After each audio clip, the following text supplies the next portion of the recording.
Heading up to see Joe Christopher at the Inn by the River, one of his number of businesses that he has, just to chat a little bit about how this project, now the construction is starting, is benefiting his business.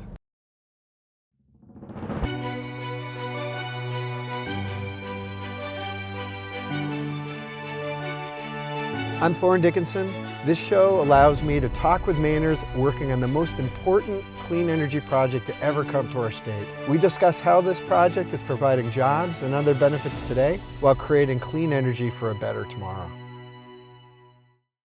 As far as what's happening now with the project, we're in snowmobile season, things are going great, but people just don't realize the level of impact that the project is having from a sales tax standpoint, generating income from us. So the workers are staying here mostly during the week. It's not negatively impacting our guests because the workers come during the week when we're not busy and is filling in a gap in occupancy that we need. But when someone comes in, when the worker comes in and stays, they come in and they order a cheeseburger and they have a couple beers when they're done work at night, and they have breakfast sometimes before they go, and they've rented the room. So that's great for our business, but attached to that is lodging tax, is sales tax, and meals tax on the meals, and it's that way for every store they stop at as well.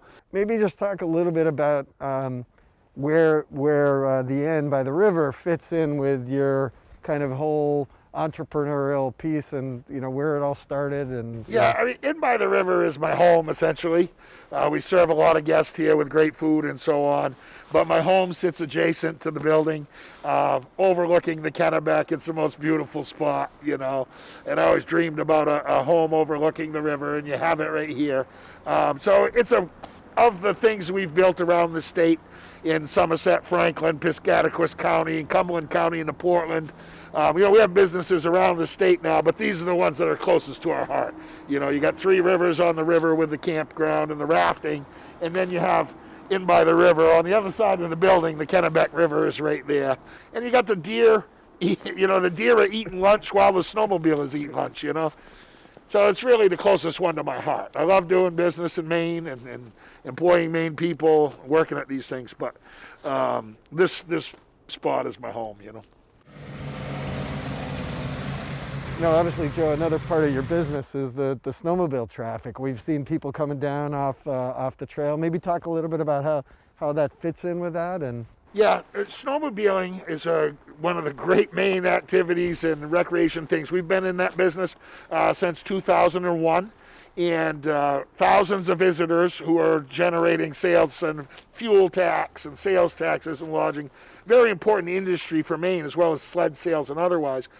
And one of the biggest, the project impact on snowmobiling is extremely positive. It takes it away from logging roads and takes it off of these hazardous areas along roads and logging roads and puts it onto a permanent trail that we always know where our maintenance dollars are going.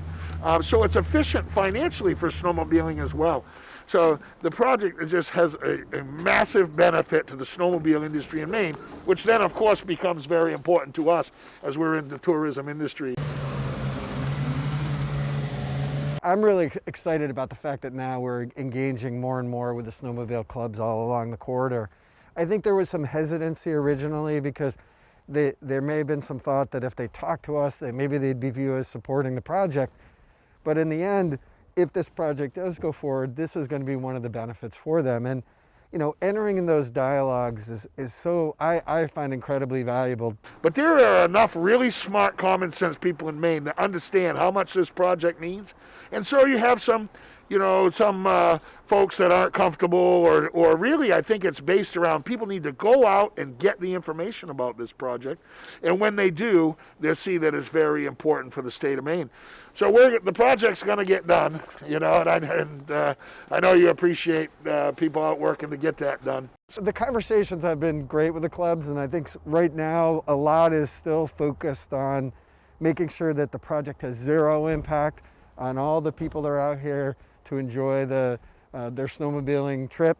And then I think in the kind of the medium term, it's like, what are the needs of these clubs? What do they need in the short run? And how how can we work together to improve what we're doing? Well, simple things like the EnviroMats and being able to use them for snowmobile bridges later. There is hundreds of thousands of dollars in savings to the snowmobile industry and the people of Maine just from that one little impact that's being created. Just a simple thing like using your EnviroMats when you're done for bridges and then having bridges in place on the corridor for that then clubs don't have to fund. It's a really big deal. To be able to hop on in Lewiston and go to Lac-Mégantic, Canada on your snowmobile, that's a great thing for snowmobilers in Maine. It was a great conversation with Joe. We covered many topics. His enthusiasm is infectious, how important he believes this project is for the state, and all the benefits, whether it's the inns, the restaurants, or the snowmobilers, and what it will mean to them specifically and what it means to the whole region.